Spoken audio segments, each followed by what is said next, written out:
कहानी की शुरुआत आरव नाम के एक युवक से होती है। कॉलेज के दिनों में आरव एक शानदार रॉक क्लाइंबर हुआ करता था और अपने टैलेंट की वजह से वह काफी मशहूर भी था। लेकिन कॉलेज खत्म होने के बाद उसकी जिंदगी वैसी नहीं रही जैसी उसने सोची थी। उसे कोई अच्छी नौकरी नहीं मिल पाई और इसी वजह से उसके घर में भी उसकी ज्यादा कद्र नहीं होती थी। आरव अपना ज्यादातर वक्त पास के पार्क में ट्रेनिंग करते हुए बिताता था, लेकिन आसपास के लोगों को लगता था कि वह बस अपना वक्त बर्बाद कर रहा है। यहाँ तक कि उसका भांजा रोहन भी उसे गंभीरता से नहीं लेता था। एक शाम आरव रसोई में बर्तन धो रहा था और उसी दौरान उसके माता पिता रिमोट कंट्रोल को लेकर आपस में बहस कर रहे थे। थोड़ी देर बाद उसकी बहन काव्या उसके कमरे में आई। काव्या आरव की बेरोजगारी से बेहद नाराज थी और बिना किसी खास वजह के उस पर चिल्लाने लगी। जाते जाते उसने याद दिलाया कि माँ का 70वां जन्मदिन है और उसे जल्दी तैयार होना होगा। बहन के जाने के बाद आरव अपने पुराने दिनों को याद करने लगता है, जब वह रॉक क्लाइंबिंग करता था और उसी दौरान उसकी मुलाकात नायरा नाम की एक लड़की से हुई थी। नायरा उसे मन ही मन बहुत पसंद थी, लेकिन वह कभी अपने दिल की बात कह नहीं पाया। थोड़ी देर बाद पूरा परिवार माँ का जन्मदिन मनाने के लिए स्काई गार्डन नाम के एक बड़े होटल में पहुंचता है। वहां रिश्तेदार आरव से उसकी नौकरी को लेकर सवाल करने लगते हैं।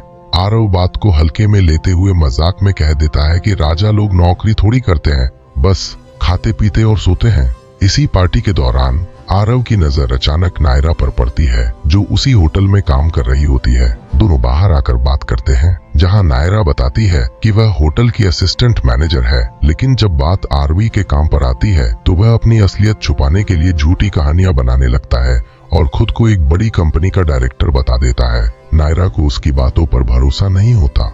आरव फिर नायरा को उनकी पिछली मुलाकात याद दिलाता है, जब उसने उसे डेट पर चलने के लिए पूछा था और नायरा ने साफ इनकार कर दिया था। आरव दिरियावे में कहता है कि उसका दिल टूट गया था, लेकिन अब उसकी जिंदगी बहुत शानदार चल रही है और उसे किसी की कोई परवाह नहीं है। नायरा को उसकी ये बातें भी बनावटी लगती हैं। उधर पार्टी चल ही रही होती है कि शहर की सड़कों पर एक ट्रक कई बड़े टैंकों को लेकर गुजरता है। अचानक ड्राइवर ट्रक रोककर कुछ वाल्व खोल देता है और टैंकों से गैस तेजी से बाहर निकलने लगती है। कुछ ही पलों में वह गैस पूरे शहर में फैलने लगती है। जल्द ही लोगों को एहसास हो जाता है कि यह कोई आम गैस नहीं बल्कि बेहद खतरनाक है। जो भी इसके करीब आता है वह बेहोश होकर गिरने लगता है। देखते देखते पूरे शहर में अफरा तफरी मच जाती है। स्काई गार्डन होटल में भी पार्टी खत्म हो जाती है और रिश्तेदार बचा हुआ खाना पैक करने लगते हैं। यह सब देखकर आरव को अंदर ही अंदर बहुत शर्म महसूस होती है। इसी बीच नायरा को अपने दोस्तों से आरव की सच्चाई का पता चल जाता है। तभी अचानक गैस होटल के बाहर शीशे तोड़ती हुई पहुंच जाती है। सभी लोग घबराकर बाहर की तरफ भागते हैं, लेकिन बाहर का हाल देखकर उन्हें समझ आ जाता है कि अंदर ही रहना ज्यादा सुरक्षित है। सब लोग वापस होटल में लौट आते हैं। उसी वक्त रोहन आरव को बताता है कि उसकी माँ अभी भी गाड़ी में फंसी हुई है। आरव तुरंत काव्या को वापस होटल आने के लिए कहता है, लेकिन जैसे ही काव्या गाड़ी से बाहर निकलती है, गैस उसे चारों तरफ से घेर लेती है।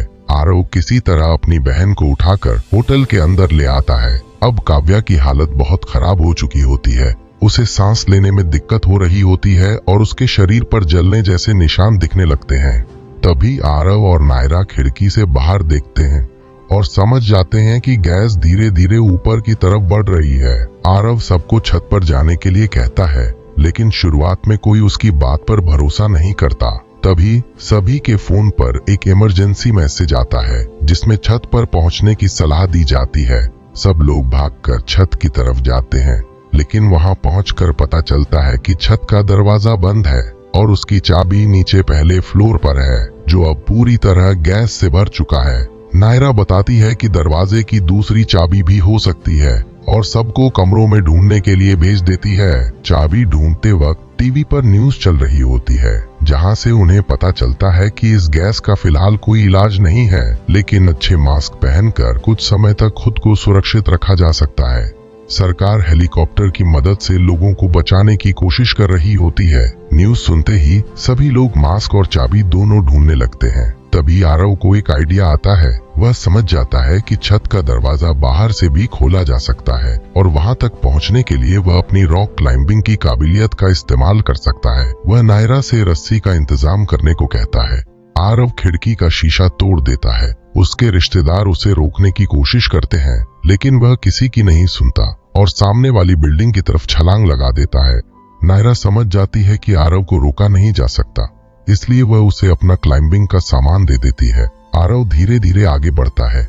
नीचे उसके रिश्तेदार डरे हुए होते हैं, जबकि एक रिश्तेदार उसकी इस बहादुरी को लाइव रिकॉर्ड कर रहा होता है। आरव लगभग अपनी मंजिल तक पहुंच ही जाता है, लेकिन रस्सी छोटी पड़ जाती है। अब उसके पास कोई रास्ता नहीं बचता और वह जोखिम उठाते हुए रस्सी छोड़ देता है। वह जानता है कि एक छोटी सी गलती उसकी जान ले सकती है। तभी जिस पकड़ के सहारे वह आगे बढ़ रहा होता है वह टूटने लगती है और आरव नीचे गिरने ही वाला होता है। बाद में यह भी सामने आया कि जिस आदमी ने यह जहरीली गैस छोड़ी थी वह एक बायोटेक कंपनी का बड़ा अधिकारी था, जिसे नौकरी से निकाल दिया गया था। उसी अपमान और गुस्से में उसने पूरे शहर से बदला लेने के लिए यह खतरनाक कदम उठाया था। उधर छत पर खड़े आरव और नायरा लगातार मदद के लिए कोशिश कर रहे थे, लेकिन काफी देर तक किसी भी पायलट की नजर उन तक नहीं पहुंची। मजबूर होकर उन्होंने लाउड स्पीकर से मदद मांगनी शुरू की, मगर इसका भी कोई खास असर नहीं हुआ। तभी नायरा के दिमाग में एक नया आइडिया आया। उसने होटल के बड़े बड़े एड बोर्ड को बार बार ऑन और ऑफ करना शुरू किया, ताकि ऊपर से उड़ते हेलीकॉप्टर का ध्यान उनकी तरफ जाए। आखिरकार उनकी मेहनत रंग लाई और एक पायलट की नजर उन पर पड़ ही गई। कुछ ही देर में हेलीकॉप्टर ने छत पर एक रेस्क्यू केज नीचे भेज दिया। लोग एक एक करके उसमें चढ़ने लगे, लेकिन जब आरव और नायरा की बारी आई तब तक केज पूरी तरह भर चुका था। आरव ने इशारे से कहा कि पहले नायरा को ले जाया जाए, लेकिन रेस्क्यू टीम ने साफ मना कर दिया। वजन की सीमा पूरी हो चुकी थी, जिसका मतलब था कि अब दोनों को वहीं रुककर अगले हेलीकॉप्टर का इंतजार करना होगा। थोड़ी देर बाद दोनों को एहसास हो गया कि अगर वे वहीं खड़े रहे तो शायद जिंदा नहीं बच पाएंगे। उन्होंने वहां से निकलने का फैसला किया। जरूरी सामान उठाकर उन्होंने अपने शरीर को अच्छी तरह ढक लिया और होटल से बाहर निकल आए। पास के एक स्पोर्ट्स कॉम्प्लेक्स से उन्होंने कुछ डंबल उठाए, उन्हें रस्सी से बांधा और सामने वाली इमारत की छत पर फेंक दिया ताकि एक रास्ता बनाया जा सके। नायरा ने हिम्मत दिखाते हुए कहा कि वह पहले जाएगी। उसका वजन हल्का होने के बावजूद रस्सी संभालना आसान नहीं था। वह बीच में फिसलने ही वाली थी, लेकिन किसी तरह खुद को संभालते हुए दूसरी छत तक पहुंच गई। अब आरव की बारी थी।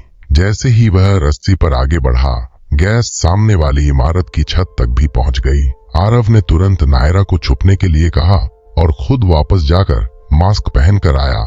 एक और डंबल की मदद से वह भी किसी तरह उस रस्सी को पार करने में सफल हो गया। उधर अस्पतालों में पीड़ितों का इलाज शुरू हो चुका था। सरकार को यह भी पता चल गया था कि इस गैस को साधारण पानी से रोका जा सकता है, लेकिन यह इतनी तेजी से फैल चुकी थी कि इसे खत्म करने में काफी वक्त लगने वाला था। इधर आरव के पिता अपने बेटे के लिए बेहद परेशान थे। उन्होंने शहर के बाहर जाकर उसे ढूंढने का फैसला किया। वहां उन्हें कुछ लोग मिले जो ड्रोन की मदद से फंसे हुए लोगों को तलाश रहे थे। उन्होंने पैसे देकर उनसे अपने बेटे को ढूंढने की गुहार लगाई। दूसरी तरफ आरव और नायरा जिस नई इमारत पर पहुंचे थे, वहां नायरा की नजर कुछ पोस्टर्स पर पड़ी। उसने उन पोस्टर्स को छत पर इस तरह फैलाया कि ऊपर से देखने पर लगे जैसे वहां बहुत सारे लोग फंसे हुए हों। उसका मानना था कि हेलीकॉप्टर 2 लोगों के बजाय भीड़ को पहले बचाने आएगा। तभी उनकी नजर सामने वाली इमारत में फंसे कई बच्चों पर पड़ी। दोनों ने बिना देर किए उन बच्चों की मदद करने का फैसला किया। कुछ ही देर में एक हेलीकॉप्टर वहां पहुंच भी गया। आरव और नायरा ने पोस्टर जमीन पर बिछाकर पायलट को बच्चों वाली इमारत की तरफ इशारा किया और पायलट उनकी बात समझ गया। वे फिर से अपनी बारी का इंतजार करने लगे, लेकिन तभी पास के एक गैस स्टेशन में जोरदार धमाका हो गया। गैस अब और तेजी से उनकी तरफ बढ़ रही थी। उनके पास किसी और ऊंची इमारत में जाने के अलावा कोई रास्ता नहीं बचा था। भागते हुए उनकी नजर एक ड्रोन पर पड़ी। यह वही ड्रोन था जो आरव के पिता ने उसे ढूंढने के लिए भेजा था। अपने बेटे को जिंदा देखकर उन्होंने तुरंत पुलिस को सूचना दी। ड्रोन लगातार आरव और नायरा का पीछा करने लगा और उनकी यह पूरी जद्दोजहद देश भर में लाइव दिखाई जाने लगी। कुछ देर बाद दोनों एक इमारत पर रुककर सांस लेने लगे, लेकिन तभी ड्रोन की बैटरी खत्म हो गई और वह बंद हो गया। टीवी पर यह सब देखकर आरव की मां बेहोश हो गई। थोड़ी ही देर में कई दूसरे ड्रोन वहां पहुंच गए। तभी आरव को एक और आइडिया आया। उसने एक ड्रोन को अपने पास बुलाया, उस पर रस्सी बांधी और उसे सामने वाली इमारत के पाइप में फंसाने को कहा ताकि वे उस रस्सी के सहारे आगे बढ़ सकें। लेकिन इस बार किस्मत साथ नहीं दे रही थी। रस्सी के बीच में पहुंचते ही वे फंस गए और पाइप से रस्सी धीरे धीरे ढीली होने लगी। इस खतरनाक पल में नायरा ने दिमाग लगाते हुए रस्सी को एक तरफ से काटना शुरू किया ताकि झूलकर दूसरी ओर पहुंचा जा सके। दुर्भाग्य से रस्सी ज्यादा देर तक नहीं टिक पाई और दोनों नीचे गिर गए। सभी लोग यह दृश्य देखकर सन्न रह गए। उसी वक्त एक रेस्क्यू हेलीकॉप्टर वहां पहुंचा और उसकी नजर आरव और नायरा पर पड़ी, जो किसी तरह एक टावर से लटके हुए थे। आखिरकार दोनों को सुरक्षित जगह पर पहुंचा दिया गया। वहां आरव की मुलाकात अपने परिवार से हुई, जो उसे जिंदा देखकर खुशी से रो पड़े। नायरा का मैनेजर भी दिखावे की चिंता जताने लगा, लेकिन नायरा उसकी सच्चाई समझ चुकी थी। कुछ देर बाद आरव नायरा को उसका क्लाइंबिंग हुक लौटाने आया। नायरा मुस्कुराकर बोली कि वह बहुत थक चुकी है और अभी यह भारी सामान नहीं उठा सकती। वह यह हुक बाद में ले लेगी। पहले तो आरव को उसकी बात समझ नहीं आई, लेकिन फिर वह समझ गया कि नायरा उससे दोबारा मिलना चाहती है। अगर आपको यह वीडियो पसंद आई हो तो लाइक जरूर करें, चैनल को सब्सक्राइब करें और मिलते हैं अगली वीडियो में।